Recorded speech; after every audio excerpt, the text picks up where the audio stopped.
अच्छा, राहु जो है, हाँ। जैसे नाम आता है तो लोग डर जाते हैं, तो राहु सिर्फ एक नेगेटिव प्लैनेट है या फिर वो कुछ पॉजिटिव रिजल्ट भी आपको देता है? देखो, राहु नेगेटिव प्लेनेट नहीं है, ना ये पॉजिटिव प्लेनेट है, ये बेसिकली न्यूट्रल प्लेनेट है, न्यूट्रल, उदासीन। फॉर एग्जाम्पल, किसी भी व्यक्ति की कुंडली में शनि राहु केतु बुध चौथे बैठ जाए, पोटेंशियल आदमी भी इंपोर्टेंट हो जाएगा।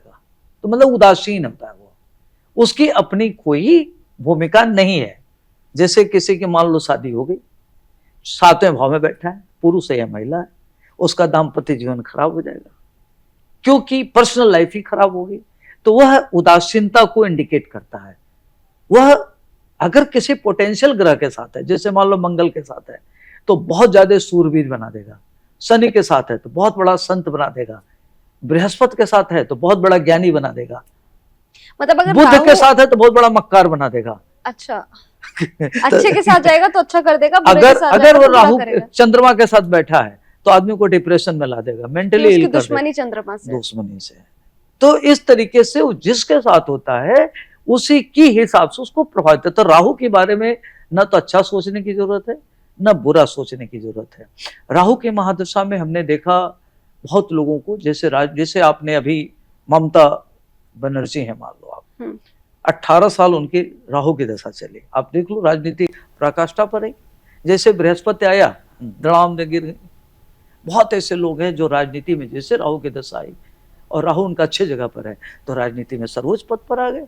राहु धन भी देता है, पैसा भी देता है, उच्च शिक्षा भी देता है, बड़ा संत भी बनाता है। जितने बड़े संत आप देखते हो, ये यति योग भी बनाते हैं। यति माने होता है साधु, प्रवज्या योग जिसको बोलते हैं। अच्छा, जिस कुंडली में अच्छे जगह पर है तो व्यक्ति न्यूट्रल हो जाता है, उसको राग द्वेष से मुक्त हो जाता है, स्थित प्रज्ञ हो जाता है। न उसको धन से लगाओ, न वैराग्य की स्थिति आ जाती है, तो ये वैरागी भी बनाता है। तो राहु के बारे में आप न गलत कह सकते हो न सही कह सकते हो। तो आपके कुंडली के किस पार्ट में राहु बैठा रहेगा तो हम मानेंगे कि हमें अच्छा फल देगा? वो डिपेंड करता है किस घर में है, किसके साथ ही डिपेंड करता किस है, प्लैनेट के साथ वो हाँ है। किस राशि पर है। जैसे मान लो कि राहु की मैंने बता दिया कि 3 दृष्टि होती है, 5, 7, 9। राहु मान लो लग्न में बैठा है तो उनका व्यक्तित्व ही बहुत खराब हो जाएगा।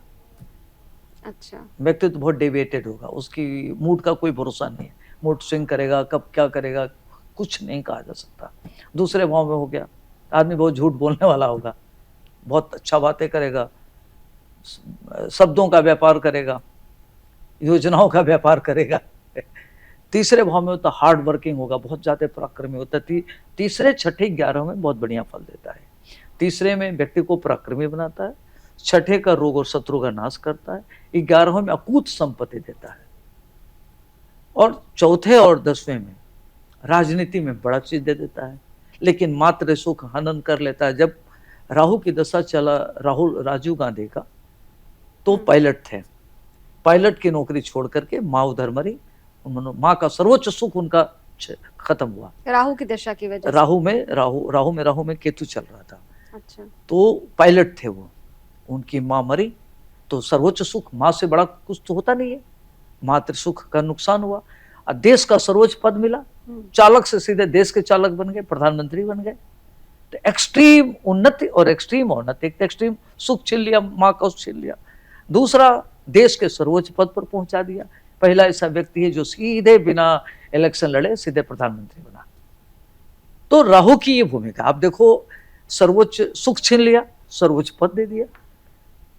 उसके बारे में कल्पना करना अकल्पनीय है, उसके बारे में इमेजिनेशन ही नहीं कर सकते।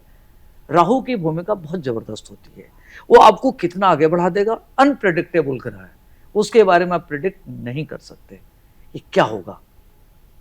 तो डिपेंड करता है कि किस घर में बैठा है, किसके साथ बैठा है, किस पर दृष्टि है, उसकी इक्विलिब्रियम क्या है, उस हिसाब से व्यक्ति के जीवन में वो अपना प्रभाव दिखाता है।